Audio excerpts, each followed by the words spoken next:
স্বামীকে brown sugar খেতে বাধা দিতে গিয়ে স্ত্রীকে বেধড়ক মারধর, মুখে বিষ ঢেলে হত্যা করার অভিযোগ স্বামী ও শ্বশুর শাশুড়ির বিরুদ্ধে। চাঞ্চল্য হরিশ্চন্দ্রপুরে। মৃত্যুর কাছে হার মেনে গেল 2 সন্তানের মা। 3 দিন ধরে নার্সিংহোমে মৃত্যুর সঙ্গে লড়াইয়ের পর শুক্রবার মারা গেলেন তিনি। স্বামীকে মাদক সেবনে বাধা দিতে গিয়ে বেধড়ক মারধরের পর স্ত্রীকে মুখে বিষ ঢেলে হত্যার অভিযোগ উঠল স্বামী ও শ্বশুর বাড়ির লোকদের বিরুদ্ধে। এই চাঞ্চল্যকর ঘটনাটি ঘটেছে হরিশ্চন্দ্রপুর থানার তুলসীহাটা গ্রাম পঞ্চায়েতের শক্তল গ্রামে। অভিযোগ উঠেছে স্বামী সেহেনশাহ আলী, শ্বশুর সফিউল হক ও শাশুড়ি সেবেরা বিবির বিরুদ্ধে। ঘটনার পর থেকে অভিযুক্তরা পলাতক রয়েছে। অভিযুক্তদের কঠোর শাস্তির দাবি তুলেছেন মেয়ের পরিবার। স্থানীয় ও পুলিশ সূত্রে জানা গিয়েছে, প্রায় 7 বছর আগে হরিশ্চন্দ্রপুর থানার শালালপুর গ্রামের আশরাফুল হকের মেয়ে আদরি খাতুনের সঙ্গে বিয়ে হয় পার্শ্ববর্তী শক্তল গ্রামের সেহেনশাহ আলী। সেহেনশাহ পেশায় পরিযায়ী শ্রমিক।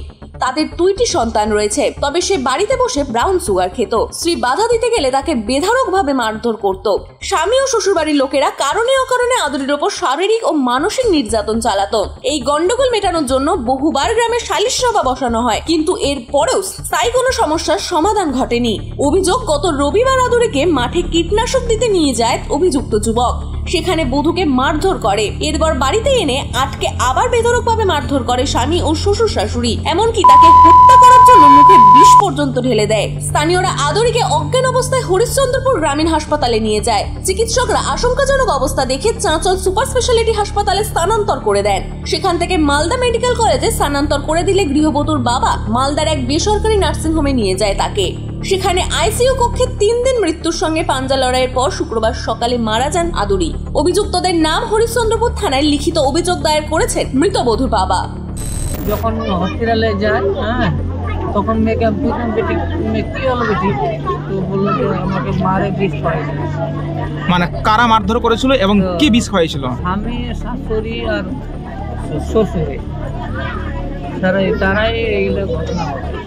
বিষ খাওয়ার পর তারা কি করলো? ওরা বাড়িতে রেখে ওরা পড়েছিল বাড়িতে পড়েছিল। আমার মেয়ে, আমার শালি গিয়ে টিরালো করে তারপরে নিয়ে গেল ওর শ্বশুর, ওকে আর আমার শালি নিয়ে গেল হসপিটালে নিয়ে যাবার পরে ওখানে কি করলো যে ভর্তি করার পরে ওরা বাইরে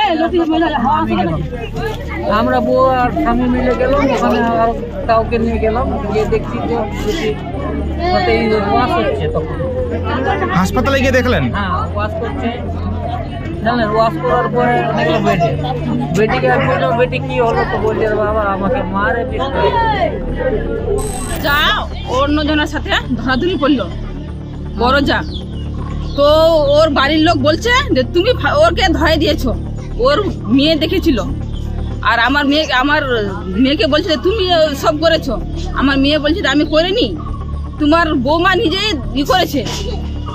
তো তবে ওরা মানছে না যে আমার মেয়েকে বলছে তুমিও করেছো, তুমিও কথাটা প্রচার করেছো গ্রামের লোকে। আমার মেয়ে বলছে যে আমি প্রচার করিনি। তো তারপরে প্রমাণ হলো যে আমার মেয়ে প্রচার করেনি, অন্যজনে প্রচার করেছে কথাটা, গ্রামের লোকে প্রচার করেছে। ওটা নিয়ে অশান্তি করে, ওটা নিয়ে মারধর করে, ওটাই যে নিয়ে মারধর করে আমার মেয়েকে। মারধর করার পরে ফের বাড়িতে আসে, ফের মারে। ওই বেটাকে, ওর দোকান আছে মাদ্রাসার পাশে চায়ের দোকানের, ওখানে মারে। এখানে আমার মেয়ে লাইন যেতে থাকে, তো ওর বেটা ভালো থাকে। আর যা মায়ের কাছে যায়, মায়ের কাছে মা কি করে কহে ছেলেকে, আর ছেলে মা ফের আমার বেটির লাগান আসে, আবার ফের আমার বেটিকে মারধর করে। আমার জামাই দারু খাই, গাঁয়া খাই। আমার মেয়ে যদি বলে যে তুমি তোমার ছেলেকে শাসন করা, তো ওর মা বাবা কি বলে, ও খাচ্ছে নিজের পয়সায় খাচ্ছে, তোমার বাবার পয়সায় খাচ্ছে। ও খাচ্ছে নিজের পয়সায়, তোমার বাবার পয়সা খাচ্ছে। ও খাচ্ছে, তোদের কি হচ্ছে? তুমি ভাত খাবার পাচ্ছ না পাচ্ছ সেটা দেখো। ও যে পারছে খাচ্ছে, ওটা নিয়ে আমার মেয়েকে মারধর করে। আর বিষ খাওয়াই, ও দরজা লাগাই বিষ খাওয়াই দিয়েছে। আমার ছেলে আমাকে গিয়ে বললো যে মা আমার দিদিকে মারধর করছে। আমি আসে দেখলাম যে আমার মেয়ে ঘরে বন্ধ আছে। আমি ঝুঁকিটাকে খুলে দেখলাম যে আমার মেয়ে শুতে আছে, চিত্তর হয়ে শুতে আছে। তো আমি মেয়েকে বললাম যে মেয়ে বেটি কি হয়েছে? তো বলছে যে আমাকে সবাই শ্বশুর শাশুড়ি মিলে বিষ খাওয়াই দিয়েছে। তারপর আমি গেলাম, ওর বাড়িতে গেলাম, আমরা হই হাল্লা করলাম। তো সবাই আসে, ওর মেয়েকে বের করলো। তো আমি বলছি যে জামাইকে বলছি নিয়ে চলো, যখন বিষ খাওয়াই দিয়েছেন তো আগে তো রোগীকে বাঁচাতে হবে, তারপরে যে কিছু হবে। বলছে ও ভেলে ওগুলো আমি যাবো না, ওকে বলে কেউ নেগাতে যেতে পারবে না, আর আমিও নেগাবো না। ওগুলো বলে নটঙ্গি করেছে, ওগুলো বলে নটঙ্গি করেছে, বিষ খাওয়াচ্ছি এগুলা বলে নটঙ্গি করেছে। তারপরে আমাদের গ্রামের একজন লোক আলো, আমার চাচা লাগলো, ও আসে, ও বললো যে আমাকে যে তুমি নিয়ে আগে বাড়ো, আমি যাচ্ছি, আমি তো তোমার সঙ্গে, তোমাকে যদি কেউ কিছু বলে তো আমি তার জবাব আমি দিব ওদেরকে। আমি মেয়েকে নিয়ে গেলাম। তো মেয়েকে কি তারা ঘরের মধ্যে আটকে রেখে মারধর করছিল? মারধর করছিল ঘরের মধ্যে আটকে রেখে।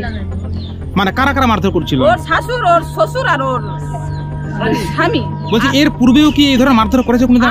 ওর আসল মূল খেলাড়ি ওর যা ওর শাশুড়ি দোকানে থাকতো, আর ও বাড়িতে কি করতো না করতো ওর যা সব যায় না, শাশুড়কে বলতো আর শ্বশুরকে, আর ওর শ্বশুর আর শাশুর আসে আমার মেয়েকে ছেলেকে বলতো, আর আমার মেয়েকে মারতো। দেখলা কি মারছিস রে, এমন মার দে, মারে ফেলে দে, যত টাকা লাগবে আমি দিব, কত টাকা লাগবে। তারপর আমার সামনে একটা চোর মারিছিল, ধাক্কা মারিছিল ওর শ্বশুর আমার সামনে, গেটের সামনে।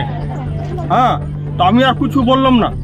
আমি যে উঠি তো আমার ভাগিনের ঘর ভাঙে যাবে, যাতে আমি শান্তি চাইছিলাম তখন।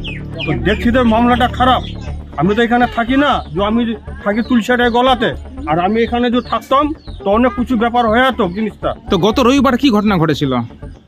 রবিবারও শুনতে পাইছিলাম, আমি তো সবাই বলছিল, হ্যাঁ আমার বউরা এমনি বলে মারধর খুব করেছে, বলে বিষ খাইছে বলে ওর শাশুড়ি ওর এই শ্বশুর মিলে বলে চাপে ডাকে বিষ বলে মুখে ঢালে দিয়েছিল।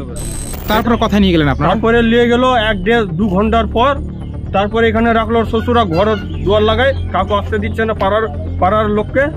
হ্যাঁ, তারপরে 2 ঘন্টার পর তারপরে হাসপাতাল নিয়ে গেল ওর শ্বশুর লাজেশ্বর।